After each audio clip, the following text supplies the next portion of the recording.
जब कभी भी हम सब्जी वर्गीय फसलों की बुआई करते हैं तो उनमें सबसे ज़्यादा जो समस्या आती है वो आती है रस चूसक कीटों की। जो रस चूसने के वाले कीट होते हैं जैसे कि थ्रिप्स, माहू और छोटे छोटे जो कीट होते हैं जो पत्तियों के रस पर जीते हैं और पत्तियों का रस पीकर अपनी जीविका निभाते हैं। तो इस तरीके के जो कीट होते हैं वो फसल को बहुत ही ज़्यादा नुकसान पहुंचाते हैं, जैसे कि आप देख पा रहे होंगे। इस तरीके से यहाँ पर इसकी नई नई पत्तियाँ, जो कोमल पत्तियाँ हैं, उन पर आपको छोटे छोटे कीट आसानी से देखने को मिल जाएंगे।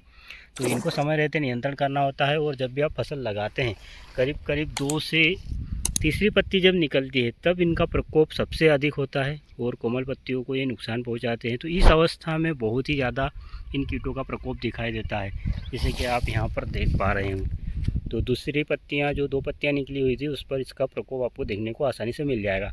तो भिंडी की फसल में भी ये समस्या बहुत अधिक मात्रा में देखने को मिलती है। उसी के साथ साथ गिलकी, लौकी, करेला, लगभग सभी सब्जी वर्गीय फसल में इनका प्रकोप काफ़ी ज़्यादा देखने को मिलता है। तो इनको आप कैसे नियंत्रण कर सकते हैं, वही हम आज की इस वीडियो में जानने वाले हैं। किसान भाइयों, जब भी हम किसी बेल वर्गीय फसल की बुआई करते हैं या फिर सब्जी वर्गीय फसल की बुआई करते हैं, तो जैसे ही उसका अंकुरण होता है, तीसरी पत्ती निकलना शुरू होती है, वहाँ पर रस चूसक कीटों का प्रकोप बहुत अधिक देखने को मिलता है, जिसमें कि थ्रिप्स होते हैं, सफ़ेद मच्छर होते हैं, हरे मच्छर होते हैं, साथ ही माहू, तेला, चुड़दा, इस तरीके के जो रस चूसक कीट होते हैं वो फसल को बहुत अधिक प्रभावित होते हैं। और इस तरीके की बेल वर्गीय फसलों में भी जो कीटों का प्रकोप होता है वो बहुत अधिक होता है। साथ ही अभी भिंडी की बुआई बहुत सारे किसान भाई कर रहे हैं, जिसमें उनको सबसे ज़्यादा समस्या आती है कि जो नई पत्तियाँ निकलती है वो इस तरीके से सूखने लगती है। अब सूखती क्यों है? क्योंकि वहाँ पर रस चूसक कीटों का बहुत अधिक प्रकोप ज़्यादा है, जिसके कारण जो पत्तियाँ हैं वो सूख रही है और सूख कर ख़राब हो जा रही है। नई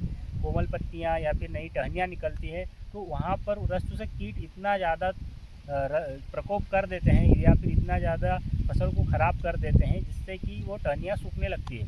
तो इन समस्याओं को देखते हुए आज की इस वीडियो में हम बात करने वाले हैं रस चूसक कीटों को कैसे नियंत्रण किया जा सकते हैं, चाहे वो कोई भी फसल हो, जैसे गिलकी, लौकी, करेला या फिर अभी भिंडी की फसल है। तो इन सभी में आप रस चूसक कीटों को कैसे नियंत्रण कर सकते हैं ताकि आपकी फसल अच्छे से जल्दी से बढ़वार और ग्रो करे। तो उसके लिए हम सभी प्रकार की दवाइयों के बारे में बात करेंगे, जैसे कि जैविक, रासायनिक और कुछ और भी उपायों के बारे में बात करेंगे।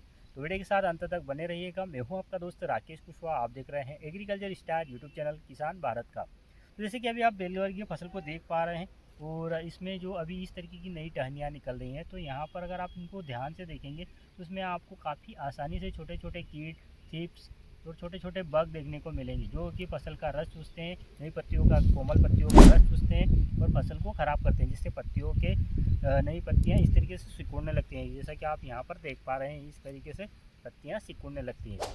तो इन कीटों को नियंत्रण करना काफ़ी ज़रूरी हो जाता है। इनको नियंत्रण करने के लिए वैसे मार्केट में बहुत सारी दवाइयाँ हैं, जिनमें कुछ केमिकल को आपको ध्यान रखना है। जैसे शुरुआती अवस्था में अगर आपकी फसल छोटी अवस्था में है, करीब 0 से लेकर 30 दिन की अवस्था आपकी फसल की है, तो वहाँ पर आप इमिडाक्लोरोपिड का उपयोग कर सकते हैं।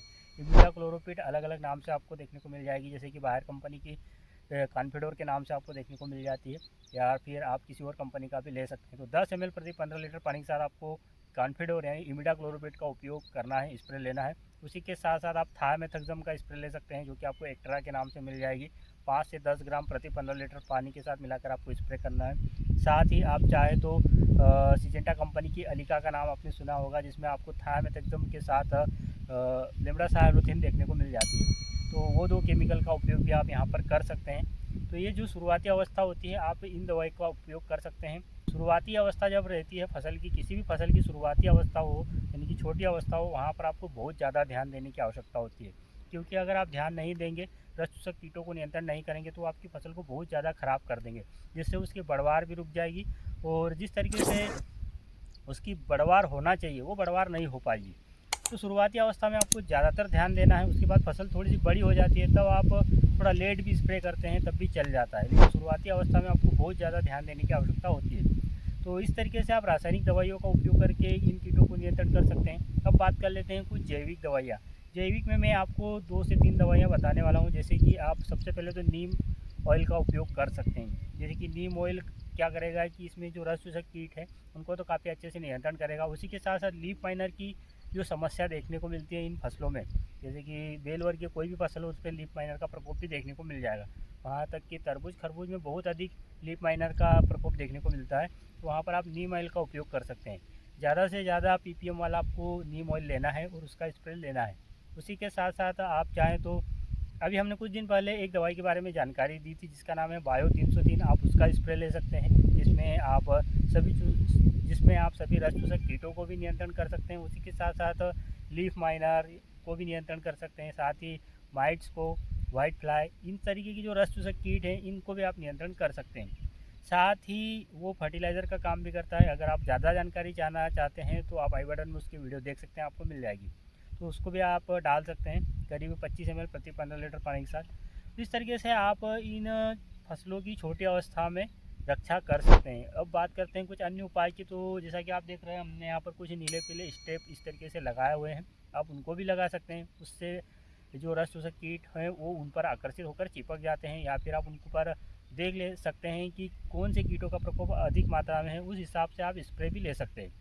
तो इस तरीके से शुरुआती अवस्था में आपको बहुत ज़्यादा ध्यान देना होता है आपकी फ़सल के लिए। आपकी फ़सल की अच्छी पैदावार हो, अच्छी ग्रोथ हो, तो उसके लिए आपको शुरुआती अवस्था में समय समय पर स्प्रे लेना होता है। और अगर बहुत ज़्यादा प्रकोप बढ़ गया है आपकी भिंडी की या फिर लौकी करेला गिलकी की जो फसल है उसकी नई कोमल पत्तियां सूख रही हैं या फिर नई टहनियाँ सूख रही हैं, तो वहाँ पर आपको क्या करना है कि इमामेक्टिन बेंजोएट 10 ग्राम प्रति 15 लीटर पानी के साथ लेना है। उसी के साथ साथ आप इमिडा क्लोरोपिड मिला सकते हैं या फिर थायामेथाक्सम मिला सकते हैं और स्प्रे ले सकते हैं, जिससे कि जो नई पत्तियाँ, जो नई टहनियाँ सूख रही हैं उनमें जो सुंडी है, जो कीट है, वो काफ़ी अच्छे से नियंत्रण हो जाएंगे और आपकी फसल दोबारा से ग्रो करने लगेगी। तो इस तरीके से कुछ आपको ध्यान देना है। और ऐसी ही जानकारी के लिए आप हमारे चैनल को सब्सक्राइब जरूर करिएगा, और जानकारी अच्छी लगी हो तो वीडियो को लाइक करके भी जाइएगा। तो मिलते हैं अगले वीडियो में, तब तक के लिए अलविदा। जय जवान जय किसान और धन्यवाद।